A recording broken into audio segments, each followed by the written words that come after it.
आइए आज हम स्टडी करेंगे आबंध कोटि। कुछ हम लोग आगे पढ़ के निकल गए थे तो कुछ चीज़ें छूट गई हैं। आबंध कोटि और रिजोनेंस।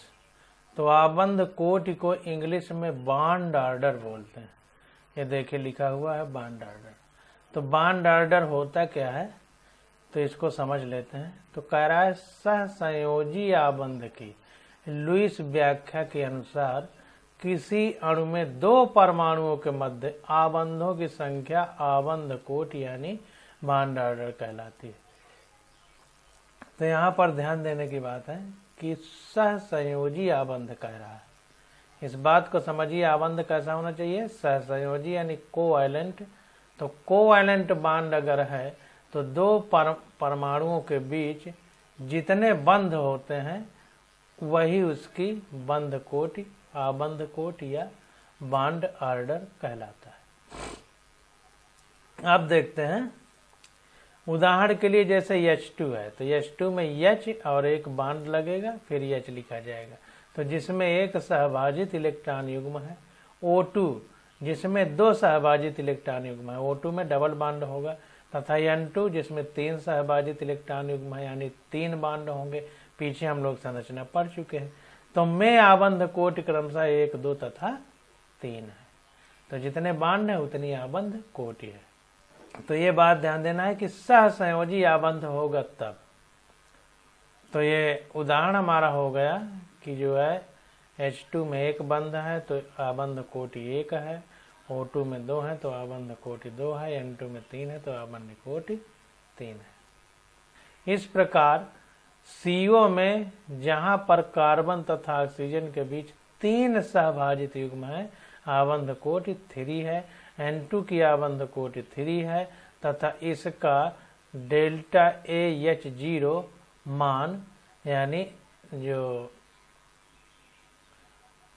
बॉन्ड एंथैल्पी है, बंध एंथैल्पी जिसको बोलते हैं आबंध एंथैल्पी या बंध बनने की जो ऊर्जा है मान 946 किलो जूल प्रति मोल है, जो किसी द्विपरमाणुवी अणु के लिए सर्वाधिक है। तो जो द्विपरमाणु अणु होंगे उनके लिए ये जो बांध आबंध एंथैल्पी है वो सर्वाधिक होगी।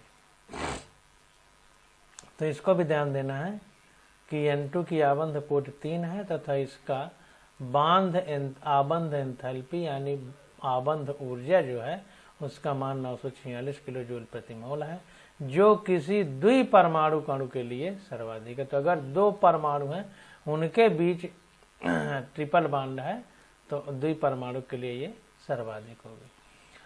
सम इलेक्ट्रॉनी अणुओं तथा आयनों में आबंध कोटि समान होती है। बहुत इंपॉर्टेंट है, यहीं से नीट में क्वेश्चन पूछा जाएगा। इसको ध्यान देना है कि सम इलेक्ट्रॉनिक अणु अगर है यानी इलेक्ट्रॉनों की संख्या समान है तो उनमें जो है आबंध कोटि यानी बॉन्ड ऑर्डर यानी बंध की संख्या समान होती है। उदाहरण के लिए जैसे F2 तो F2 में F में 9 होता है तो 2 F2 में 18 इलेक्ट्रॉन हो जाएंगे। इसी प्रकार O2 में O8 16 होता है तो 8 इलेक्ट्रॉन एक ऑक्सीजन में है तो 2 में 16 हो जाएंगे और 2 बाहर से ये आ गए -2 तो 16 2 18 हो गए। तो में आबंध कोटि 1 है। तो चूंकि इसमें भी 18 इलेक्ट्रॉन है इसमें भी 18 इलेक्ट्रॉन है तो इनकी आबंध कोटि 1 हो जाएगी यानी समान होगी। अब आगे देखते हैं।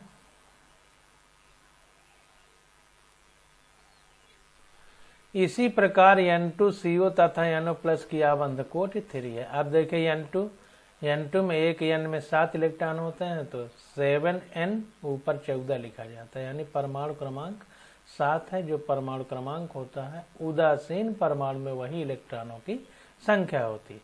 तो 7 दूनी 14 इलेक्ट्रॉन हो गए। C में 6 O में 8 तो 8 6 14 हो गए। N में 7 O में 8 तो 8 7 15 और ये प्लस लगा है इसका मतलब एक इलेक्ट्रॉन बाहर निकल गया तो 15 में घटाएंगे तो 14। तो सब में 14 इलेक्ट्रॉन है तो सबकी आबंध कोटि समान होगी और वो कितनी है 3 है।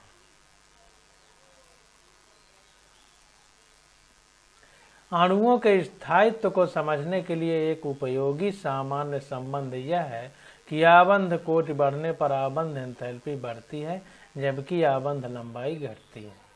तो इसको ध्यान दीजिए। अब देखिए, आबंध कोटि बढ़ने का मतलब है कि बंध जो है उसकी सिंगल बांड होगा तो आबंध कोटि कम होगी, बांड आर्डर 1 होगा। डबल बांड होगा तो बांड आर्डर यानी आबंध कोटि 2 होगी।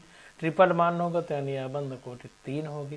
तो इसको इस तरह से समझिए कि अगर हम एक लकड़ी लें तो उसको तोड़ना आसान होगा, 2 लकड़ी लें तो उसको तोड़ना कठिन होगा, 3 लकड़ी लें तो और कठिन हो जाएगा। तो वही कह रहा है कि आबंध कोटि बढ़ने पर जो है बांड एंथैल्पी बढ़ती है, यानी तोड़ना कठिन होगा, यानी उसकी ऊर्जा बढ़ती है, उसको तोड़ने वाली ऊर्जा बढ़ जाती है, मतलब ज्यादा ऊर्जा देना पड़ेगा उसको तोड़ने के लिए। अब जाहिर सी बात है कि एक जो है लकड़ी है और उसको 2 भाग में दो, पहले पूरी एक लंबाई है तो बहुत लंबी होगी, और उसको 2 भाग में तोड़ देंगे तो एक की लंबाई कम हो जाएगी, 3 भाग में तोड़ देंगे तो और लंबाई कम हो जाएगी। तो जैसे जैसे बंध बढ़ते हैं, आबंध बढ़ते हैं, यानी बॉन्ड आर्डर बढ़ता है जिसको हम बंध कोटि कहते हैं, तो जैसे जैसे बढ़ेगा तो बंध की लंबाई घटेगी। तो वही कह रहा है कि आबंध कोटि बढ़ने पर आबंध एंथैल्पी बढ़ती है, यानी बांध को तोड़ने के लिए ऊर्जा ज्यादा देनी पड़ती है, क्योंकि ट्रिपल बांध हो जाएगा, 3 लकड़ियां हो गई, ज्यादा मजबूत होगी, जबकि आबंध लंबाई घटती है। जैसी बात है 3 बार लकड़ी को तोड़ दिए तो उसकी लंबाई कम होगी, तो इसलिए कह रहा है आबंध लंबाई घटती। तो कैसे हमको याद करना है वो तरीका हमने आपको बता दिया। अब आगे आ जाते हैं अनुनाद संरचनाएं। इसको इंग्लिश में बोलेंगे रिजोनेंस स्ट्रक्चर, रिजोनेटिंग स्ट्रक्चर। तो देखिए अनुनाद संरचनाएं क्या हैं, पहले साधारण भाषा में समझ लीजिए कि एक ही कोई चीज की कई प्रकार की आकृतियां हों। और जाहिर सी बात है कि मान लीजिए पुलिस है और चोर है, चोर अगर अपनी शक्ल बदल ले तो पुलिस को पकड़ना आसान नहीं होगा, क्योंकि वो शक्ल बदल ले रहा है। एक शक्ल में है तो उसे लगेगा कि ये है चोर, उसने अगले पल में शक्ल बदल लिया। तो कहने का मतलब शक्ल बदलने का मतलब ये हो गया कि उसकी कितनी संरचनाएं हैं। तो जितनी ज्यादा संरचनाएं हैं, यानी जितनी ज्यादा शक्ल बदल रहा है, तो उसमें इलेक्ट्रॉन को पकड़ना उतना कठिन होगा, तो इसलिए वो उतना ज्यादा स्थायी होगा, उसका इनकाउंटर नहीं कर पाएगी ना पुलिस, क्योंकि वो शक्ल बदल ले रहा है। तो इसी प्रकार से जितने ज्यादा रिजोनेटिंग स्ट्रक्चर होंगे, मतलब उसी आकार के थोड़ा थोड़ा अंतर में कई स्ट्रक्चर होंगे, तो पुलिस उनको नहीं समझ पाएगी कि ये है कि ये है कि ये है, तो उसको नहीं समझ पाएगी, इसलिए उसका इनकाउंटर नहीं कर पाएगी। यानी वो लंबे समय तक आतंकवादी या चोर जीवित रहेगा, बदमाश जीवित रहेगा, तो उसका स्थायित्व तो बढ़ेगा। तो इसी प्रकार से जितनी ज्यादा अनुनाद संरचनाएं होंगी, यानी रिजोनेटिंग स्ट्रक्चर होंगे, तो उतना ही ज्यादा वो यौगिक स्थायी होगा। तो अब आगे देखते हैं और समझते हैं। तो प्रायोगिक निर्धारित प्रचालों यानी पैरामीटर के संदर्भ में, प्रायोगिक निर्धारित पैरामीटर, पैरामीटर का मतलब उसके मापदंड के संदर्भ में किसी अणु के निरूपण के लिए एक लुईस संरचना कई बार पर्याप्त नहीं होती है। उदाहरणार्थ ओजोन अणु को निम्नलिखित संरचनाओं 1 तथा 2 द्वारा समान रूप से निरूपित किया जा सकता है। तो जैसे देखिए ये 3 प्रकार की संरचनाएं हैं। ये ओजोन है 148 पिकोमीटर, ये दूरी है बंध की इस ऑक्सीजन से इस ऑक्सीजन की, और ये जो द्विबंध से जुड़ी हुई ऑक्सीजन है इसकी 121 पिकोमीटर। तो जाहिर सी बात है इसी को तोड़ के 2 डंडे कर दिए गए तो लंबाई घट जाएगी, तो इसलिए 121 है, 148 है। अब इसकी ऊर्जा ज्यादा होगी तो इसका मतलब इसकी बॉन्ड ऑर्डर यानी बंध कोटि आबंध कोटि ज्यादा होगी, तो इसी से समझ लीजिए। तो एक संरचना तो ये बन गई। दूसरी देखिए, इसी को इस तरह भी बनाया जा सकता है कि ये इधर आ जाए, ये इधर आ जाए। तो देखिए 121 पिकोमीटर डबल बॉन्ड, इधर 148 पिकोमीटर। इसको पलट के नहीं लिखा गया, ऐसा ना समझिए कि पलट के लिख गया। ऐसा हुआ है कि ये बॉन्ड जो बंद है, एक बंद उठ के इधर आ गया, ये अपनी ही जगह है, केवल ये बंद उठ के इधर आया, ना कि पलटा दिया गया है। अब देखिए तीसरे में क्या है कि ये जो डबल बॉन्ड यहाँ पर है, ये इसके लिए भी कुछ पार्शियली हो आंशिक रूप से और इसके लिए भी आंशिक रूप से हो, तो एक स्ट्रक्चर ये हो गया। डॉट डॉट का मतलब आंशिक रूप से। इसका 148 पिकोमीटर है और इसकी 128 पिकोमीटर लंबाई। तो ये 3 स्ट्रक्चर देखिए बन गए और देखिए सब एक दूसरे के इक्विवेलेंट है, समरूपी। इक्विवेलेंट का मतलब ये देखिए 3 लाइनें खींची गई, मतलब ये भी वही चीज है, ये भी वही चीज है, ये भी वही चीज है, सब रिजोनेटिंग स्ट्रक्चर है यानी अनुनाद संरचना है। तो देखिए लिखा गया है कि अणु की अनुनाद संरचनाएं संरचना 1 व 2 विहिप कोनैनिकल रूप दर्शाते हैं। 2 विहिप कोनैनिकल, ये जो स्ट्रक्चर इनको कोनैनिकल स्ट्रक्चर बोलते हैं। जो रिजोनेंस स्ट्रक्चर होंगे उन्हीं को कोनैनिकल स्ट्रक्चर या हिंदी में विहिप कहते हैं। विहिप मतलब उसी से मिलता जुलता रूप, बहुत जैसे जुड़वा बच्चे होते हैं, एक दूसरे के समान होते हैं, कुछ अंतर वैसे बहुत जब तक बारीकी से नहीं देखेंगे नहीं समझ में आएगा। जबकि संरचना 3 अनुनाद संकर यानी रिजोनेटिंग हाइब्रिड रूप दर्शाती है। तो ये दोनों संरचनाएं एक दूसरे की कोनैनिकल है, मतलब एक दूसरे में अदल बदल नहीं सकती हैं, जबकि ये इनका दोनों का मिला जुला रूप है, इसलिए इसको अनुनाद संकर कह रहे हैं। जैसे हाइब्रिड जिसको कहते हैं, तो वही रिजोनेंस हाइब्रिड कह रहा है। जैसे खेत में बोने के लिए हाइब्रिड बीज आते हैं, तो उसमें क्या करते हैं, एक अच्छी नस्ल होती है गेहूं की, एक जंगली नस्ल होती है, दोनों का क्रॉस करा दिया जाता है, तो उसको हाइब्रिड बोलते हैं। तो इसी प्रकार ये दोनों स्ट्रक्चर का एक तरह से मिला जुला रूप है, तो ये हाइब्रिड है। ये अलग स्ट्रक्चर है, ये अलग स्ट्रक्चर है, लेकिन दोनों एक दूसरे में बदल सकते हैं। इसलिए देखिए इधर भी तीर लगाया गया है, इधर भी, मतलब ये ऐसा हो सकता है और ये ऐसा हो सकता है। इन बातों को समझिए।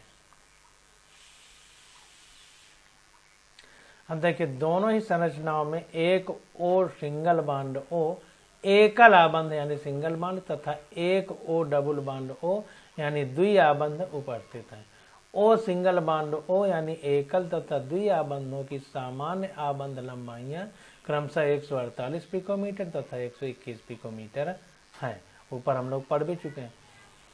प्रयोग द्वारा ज्ञात होता है कि O3 यानी ओजोन अणु में दोनों O सिंगल बॉन्ड O लंबाई आबंधों की लंबाइयां एक समान यानी 128 पिकोमीटर।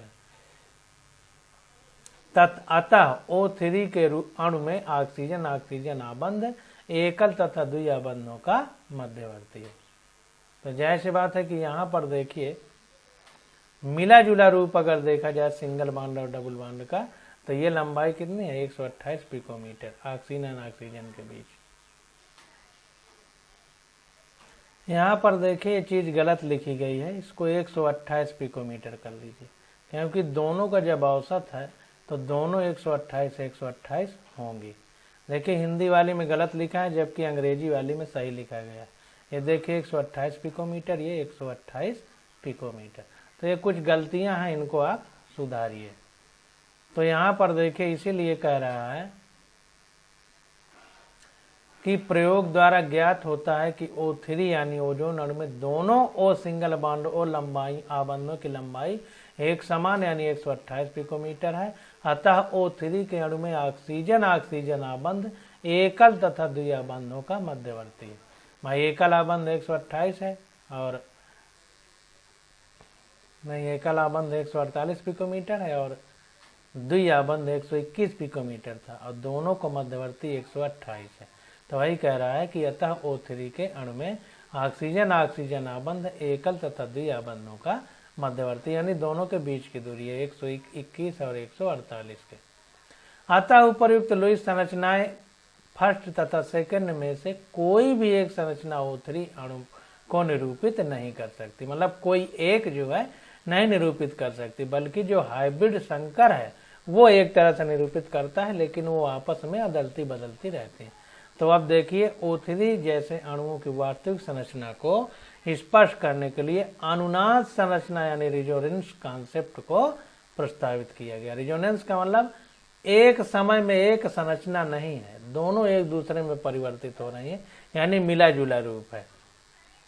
तो देखिए क्या कह रहा है किस संकल्पना के अनुसार जब किसी अणु को केवल एक लुईस संरचना द्वारा निरूपित नहीं किया जा सके तो समान ऊर्जा नाभिकों की समान स्थितियों तथा समान आबंधी एवं अनाबंधी इलेक्ट्रॉन युग्मों वाली कई संरचनाएं विहिप यानी कोनोनिकल संरचनाओं के रूप में लिखी जाती हैं।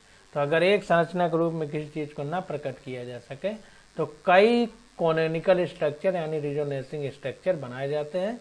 कोनोनिकल का मतलब जो एक दूसरे में बदलने वाली संरचनाएं हों। इस विहिप संरचनाओं का अनुनाद संकर यानी रिजोनेंस हाइब्रिड अणु की वास्तविक स्थिति को निरूपित करता है।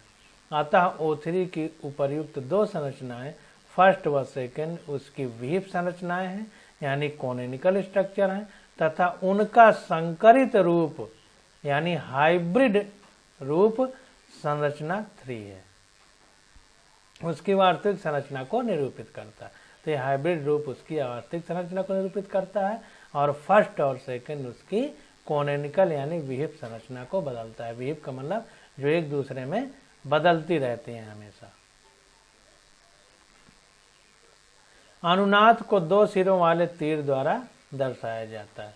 जैसे दो सिर तीर, दोनों तरफ तीर थे, अभी हमने ऊपर चित्र में दिखाया था। दर्शाया जाता है कार्बोनेट आयन तथा कार्बन डाइऑक्साइड अणु अनुनाद संरचना के दो अन्य उदाहरण हैं। तो कार्बन डाइऑक्साइड और कार्बोनेट ऑक्साइड कौन कौन से हैं? कार्बोनेट आयन तथा कार्बन डाइऑक्साइड अनुनाद अणु कार्बन डाइऑक्साइड अणु अनुनाद संरचना के दो अन्य उदाहरण। तो इनको भी हम लोग देख लेते हैं। तो देखिए पहला ही क्वेश्चन आ गया कि CO3 माइनस आयन की संरचना की व्याख्या अनुनाद द्वारा कीजिए। तो पहले इसकी अनुनाद संरचना यानी रिजोनेटिंग स्ट्रक्चर हमको बनाना है। तो देखिए कार्बन कैसे बनाया जाता है इसको एक अच्छे से समझ लीजिए। कार्बन तथा ऑक्सीजन परमाणु के मध्य दो एकल आबंध तथा एक द्विआबंध वाली लुईस संरचना कार्बोनेट आयन की वास्तविक संरचना को निरूपित करने के लिए अपर्याप्त है।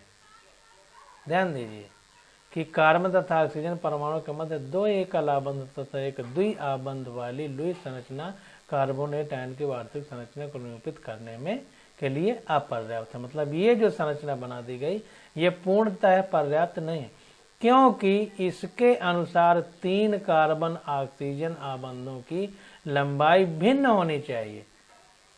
भाई तीनों जो कार्बन ऑक्सीजन आबंध है उनकी लंबाई भिन्न होनी चाहिए। इधर देखिए माइनस लगा है, इधर डबल बॉन्ड लगा है, इधर माइनस नहीं लगा है, तो तीनों की लंबाई भिन्न होनी चाहिए। परंतु प्रायोगिक परिणामों के अनुसार कार्बोनेट आयन के तीनों कार्बन ऑक्सीजन आबंधों की लंबाई समान होती है, ऐसा प्रयोग द्वारा पता चला। तो इससे यह पता चल रहा है कि जो लुईस आबंध संरचना है एक ये दिखा दिए जाते पर्याप्त नहीं है। अतः कार्बोनेट आयन की वास्तविक संरचना को निम्नलिखित 3 विहिप संरचनाओं यानी कोनोनिकल स्ट्रक्चर फर्स्ट, सेकंड तथा थर्ड के अनुनाद संकर के रूप में दर्शाया जा सकता है। तो अब देखिए इसको बनाया जा रहा है। तो यहाँ पर देखिए बनाया गया है। तो एक कार्बन है, डबल बॉन्ड से ऑक्सीजन जुड़ गया। तो यहाँ पर देखिए पहले वैसे लुईस संरचना जैसे बनाएंगे तो यहाँ पर देखिए 2, 2, 4 और 4 इलेक्ट्रॉन इसमें भाग लिए तो 8, इसका अष्टक कंप्लीट। अब इसमें देखें तो 2, 2, 4, 2, 6 और 2 इलेक्ट्रॉन इसमें होंगे तो इसका भी अष्टक कंप्लीट है। और देखिए इसमें भी निगेटिव साइन लगा है, दिख रहा है। ये भी निगेटिव है, ये भी निगेटिव है, क्योंकि CO3 -2 होता है। ठीक, तो -2 है तो 2 माइनस रहेंगे तो इस O में लगेंगे। अब देखिए ऑक्सीजन में ही क्यों लगेगा, तो हमने बताया था कि जो ज्यादा विद्युत ऋणात्मक तत्व होगा उसमें ऋण चिन्ह लगेगा। और केंद्र में हम लोग जब भी संरचना बनाएंगे तो विद्युत धनात्मक तत्व को रखेंगे, विद्युत ऋणात्मक तत्व टर्मिनल यानी बाहर की ओर रहेंगे। तो अब देखिए यहाँ पे माइनस है, यहाँ पे माइनस। अब इसको जब बनाएंगे तो C डबल बॉन्ड यहाँ पर आ गया, इसी को बदलते जाएंगे इसी संरचना को, और ये दोनों तरफ तीर वाला निशान लगाएंगे, इसको रिजोनेंस वाला साइन बोलेंगे। तो इसमें माइनस आ गया, इसमें माइनस आ गया, इसमें डबल बॉन्ड आ गया। अब इसमें डबल बॉन्ड आ गया, इसमें माइनस आ गया, इसमें माइनस आ गया। तो देखिए क्रम से बदलता जाए, डबल बॉन्ड एक बार यहाँ, एक बार यहाँ, एक बार यहाँ, तो एक बार यहाँ हो गया, एक बार यहाँ, एक बार यहाँ, सब में नाच रहा है। इसी प्रकार माइनस चार्ज भी सारे उसमें नाच रहा है। तो अब इसी को हम लोग जब हाइब्रिड रिजोनेंस हाइब्रिड स्ट्रक्चर बनाएंगे तो डॉट डॉट करके तीनों में डबल बॉन्ड को रखेंगे। तो CO3-2 के अणु की संरचना फर्स्ट, सेकंड व थर्ड 3 विहिप संरचना है, यानी तीनों कोनिकल स्ट्रक्चर है। तो ऐसे कोनिकल स्ट्रक्चर बनाएंगे और इन्हीं का जो अनुनाद संकर होगा वो जो है उसको वास्तविक संरचना को बताएगा, और उसी वजह से सारे बंध लंबाई जो CO की हैं वो बराबर आ रही हैं जब हम प्रयोग द्वारा निकालते हैं। तो प्रयोग द्वारा ये पता चलता है कि ये भी कोई एक ही संरचना से इसको नहीं दिखाया जा सकता, न इस संरचना से, न इस संरचना से, तीनों संरचनाओं का मिला जुला रूप ही CO3-2 की संरचना है। तो देखिए अष्टक कंप्लीट करने के बाद जो भी -2 है उनको लगा दिया गया। अब आगे देखते हैं अगला उदाहरण। कह रहा है कि CO2 अणु की संरचना की व्याख्या करें। CO2 अणु की संरचना की व्याख्या करें।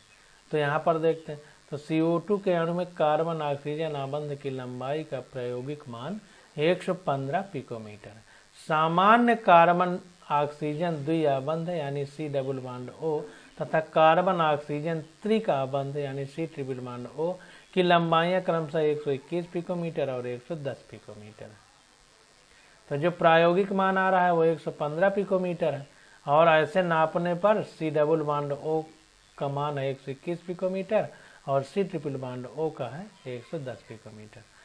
तो अब देखिए CO2 में कार्बन ऑक्सीजन आबंध की लंबाई 115 picometre, C double bond O तथा C ट्रिपल बॉन्ड O की सामान्य लंबाइयों के बीच है। अब देखिए 121 और 110 के बीच 115 आता है, तो ये जो प्रायोगिक लंबाई है उसी के लगभग बराबर है। देखिए तो इसलिए ट्रिपल बॉन्ड नहीं रहेगा C ट्रिपल बॉन्ड के बीच और ना डबल बॉन्ड रहेगा, क्योंकि डबल बॉन्ड का मान 121 है, ट्रिपल बॉन्ड का 110 पिकोमीटर है, जबकि दोनों के बीच है 115। इसका मतलब इनका मिला जुला रूप रहेगा जो भी आकृति बनेगी। प्रयोग में चूंकि 115 पिकोमीटर आ रहा है। तो देखिए इससे यह स्पष्ट होता है कि CO2 अणु की वास्तविक संरचना को केवल एक लुईस संरचना के आधार पर प्रदर्शित नहीं किया जा सकता, अतः यह आवश्यक हो जाता है कि इसके लिए एक से अधिक लुईस संरचनाएं लिखी जाएं तथा CO2 की संरचना को इन विहिप संरचनाओं यानी conical structure first, second, third के संकर के रूप में प्रदर्शित किया जाए।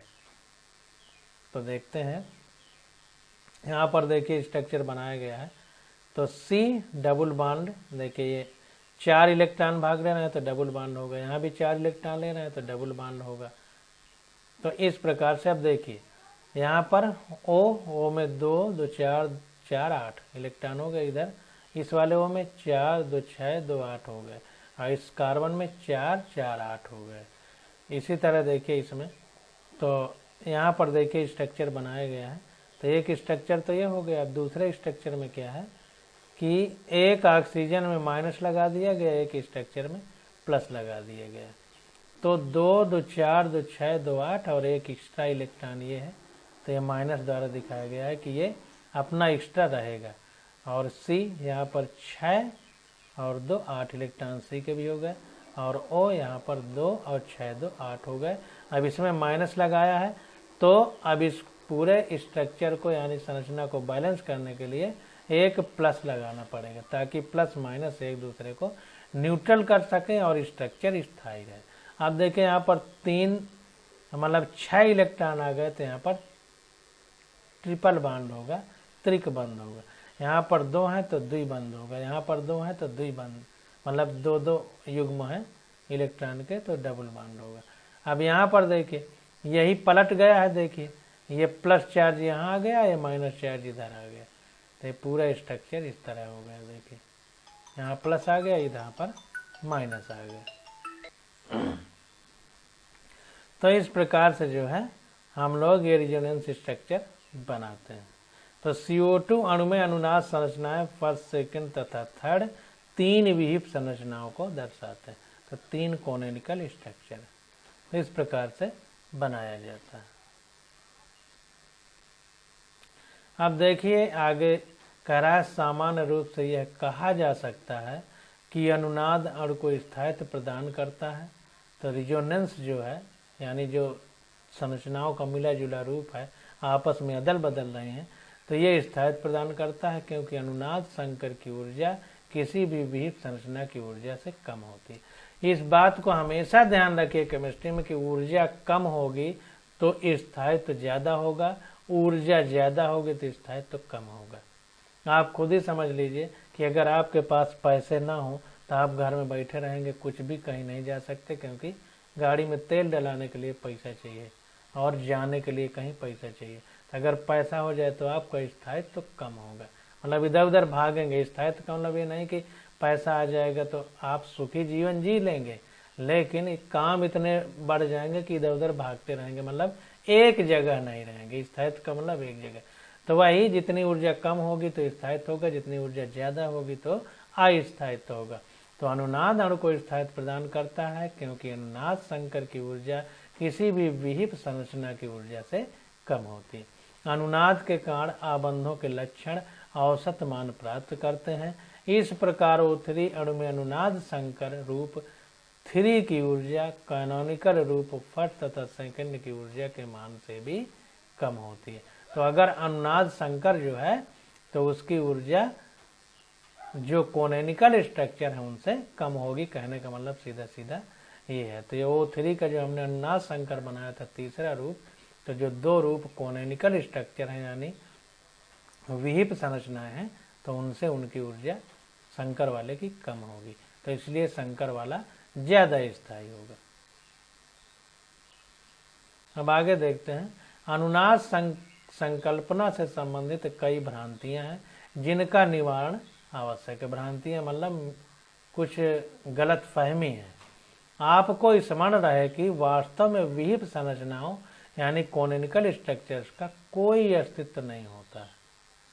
मतलब जो कोनिकल स्ट्रक्चर है वह समझाने के लिए बनाए गए, वैसे ऐसा होता नहीं। मिला जुला रूप जो हाइब्रिड रूप होता है वही होता है। तो ऐसा नहीं होता है कि कुछ समय के लिए किसी विहिप संरचना के रूप में उपस्थित रहता है जबकि अन्य समय किसी दूसरी विहिप संरचना को अपनाता है। तो ऐसा नहीं होता, वो मिले जुले रूप में ही हमेशा रहता है। वो तो समझाने के लिए बनाया गया कि ऐसा रूप भी हो सकता है, ऐसा भी हो सकता है, ऐसा भी हो सकता है। विहिप संरचनाओं में चलावयवों यानी कीटों तथा इनाल के मध्य पाए जाने वाले साम्य जैसा कोई साम्य नहीं होता है। तो कीटो और इनॉल संरचना होगी। कीटो का मतलब कीटोन ग्रुप, इनॉल का मतलब एल्कोहल ग्रुप। जिसमें OH होगा उसको कीटो कहेंगे, जिसमें C डबल बॉन्ड O होगा उसको कीटो कहेंगे, और जिसमें OH होगा उसको इनॉल ग्रुप कहेंगे। आगे हम पढ़ेंगे जब कीटोन पढ़ेंगे, एल्कोहल पढ़ेंगे, तो वहां पढ़ेंगे कार्बनिक रसायन में।